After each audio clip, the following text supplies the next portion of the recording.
একটি দলের ব্যানার তৈরি করে লাগানো হয়েছে, সেখানে দেখবেন যে রঙিন আলো এবং রঙিন সুতা ব্যবহার করেছে। প্রশাসন পক্ষপাতিত্ব নিচ্ছে কিনা আপনাদের দেখতে হবে। বাংলাদেশের সুন্দরগঞ্জ উপজেলার জনগণ, আপামর জনগণ নদীর আগ্রহে অপেক্ষা করছে আগামী 12 তারিখে ধানের শীষে ভোট দেওয়ার জন্য।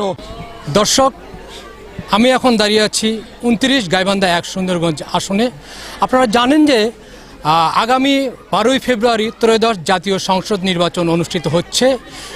এই নির্বাচনে বিএনপি মনোনীত প্রার্থী অধ্যাপক ডাক্তার খন্দকার জিয়াউল ইসলাম মোহাম্মদ আলী জিয়া ধানের শীষ প্রতীক নিয়ে এই আসনে নির্বাচন করতে যাচ্ছে। আজ আমরা শুনব এলাকার উন্নয়নে উনি কিভাবে কাজ করবে, নারীদেরকে নিয়ে উনি কিভাবে কাজ করবে, নদী ভাঙন রোধে তার ভূমিকা কি, তথা এই এলাকার উন্নয়ন এবং এই এলাকার মানুষের নিয়ে তার চিন্তা ভাবনা কি।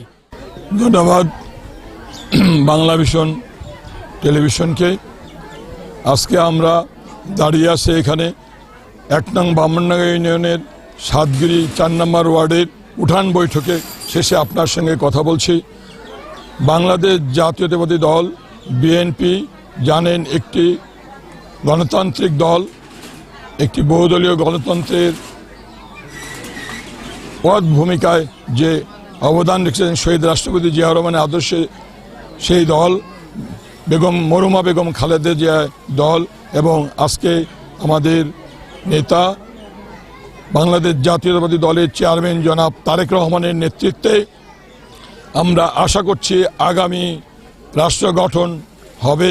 সেই রাষ্ট্র গঠনে ধানের শীষের জন্য আমরা সুন্দরগঞ্জে কাজ করছি। সুন্দরগঞ্জ একটি অত্যন্ত অবহেলিত উপজেলা। এই অবহেলিত উপজেলার আপনারা যদি বিভিন্ন ইউনিয়ন সফর করেছি, অনেক ইউনিয়নে কোনো রাস্তাঘাট নাই, দুধু বালু আর বালু, বর্ষার সময় সেখানে কর্দমাক্ত থাকে, ইভেন পায়ে হেঁটেও যাওয়া সম্ভব নয়। দ্বিতীয় কথা হচ্ছে এখানে আমরা অর্থনৈতিকভাবে কোনো কুটির শিল্প নাই, কোনো শিল্প প্রতিষ্ঠান গড়ে ওঠেনি। মানুষ কৃষি নির্ভরশীল, অর্থনৈতিক নির্ভরশীল, দারিদ্র্য সীমার নিচে বাস করে। আমরা আগামী দিনে জনাব তারেক রহমানের সরকার গঠিত হলে ইনশাল্লাহ আমরা ক্ষুদ্র ক্ষুদ্র কুটির শিল্প তৈরি করব, যার মাধ্যমে এই এলাকার জনগণের অর্থনৈতিক সচ্ছলতা এবং স্বাবলম্বী করা যায়।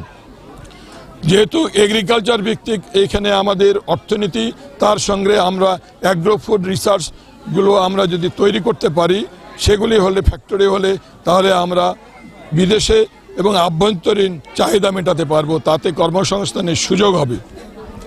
বিশেষ করে তরুণ সমাজ অত্যন্ত যারা কর্মহীন হয়ে আছে তাদেরকে আমরা কর্মশীল করার জন্য যে পরিকল্পনা আমরা করেছি, যে বিদেশে যেহেতু আইটি শিল্পের অত্যন্ত চাহিদা আছে, আমরা 4টি জোন বিভক্ত করে সুন্দরগঞ্জ উপজেলাকে 4টি আইটি শিল্প গড়ে তুলব। সেখানে প্রশিক্ষণের মাধ্যমে জনশক্তি আমরা জাপান এবং অন্যান্য দেশে ইউরোপে প্রেরণ করতে পারবো, তাতে কর্মসংস্থানের সুযোগ হবে এবং অর্থনীতি সুন্দরগঞ্জে উত্তরোত্তর বৃদ্ধি পাবে। একইভাবে নারীদের যাতে ওনারা কর্মসংস্থানের সুযোগ তৈরি করতে পারেন, এই জন্য আমরা তাঁত শিল্প এবং কুটির শিল্প স্থাপনের আমরা পরিকল্পনা আছে। ভবিষ্যতে আমাদের উপর দায়িত্ব আসলে ইনশাল্লাহ এই কুটির শিল্প এবং তাঁত শিল্প আমরা প্রতিষ্ঠান করলে তাহলে অন্তত 10,000 নারীর কর্মসংস্থান হবে এই প্রকল্পের মাধ্যমে। প্রশাসনকে আহ্বান করতে চাই, প্রশাসনকে আমরা জানাতে চাই নির্বাচনে সমতল প্লেন ফিল্ড তৈরি করার জন্য। আপনারা দেখবেন একটি দলের ব্যানার তৈরি করে লাগানো হয়েছে, সেখানে দেখবেন যে রঙিন আলো এবং রঙিন সুতা ব্যবহার করেছে, যেটা নির্বাচনের আচরণ পরিপন্থী। আপনারা সাংবাদিক, আপনারা সমাজের সচেতন, আপনারা প্রশাসনের দৃষ্টি আকর্ষণ করবেন যেন এই সমতল ভূমি তৈরি করা হয়। ইভেন আলোকসজ্জাও আমি দেখেছি। আপনারা যদি সুন্দরগঞ্জ থেকে ব্রিজ রোড এখানে পর্যন্ত যান, দেখবেন যে আলোকসজ্জা দেখতে পারবেন। এটা তো সমতল প্লেন ফিল্ড তৈরি করা হলো না সকল দলের জন্য। এই জন্য প্রশাসন পক্ষপাতিত্ব নিচ্ছে কিনা আপনাদের দেখতে হবে।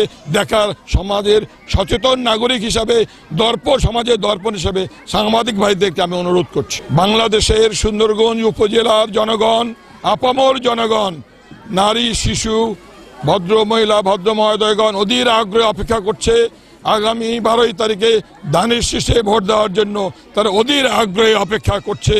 আমরা আশা করছি সুন্দরগঞ্জকে আমরা ধানের শীষের প্রতীক দিয়ে সংসদে প্রেরণ করতে পারবো জনগণ ইনশাআল্লাহ।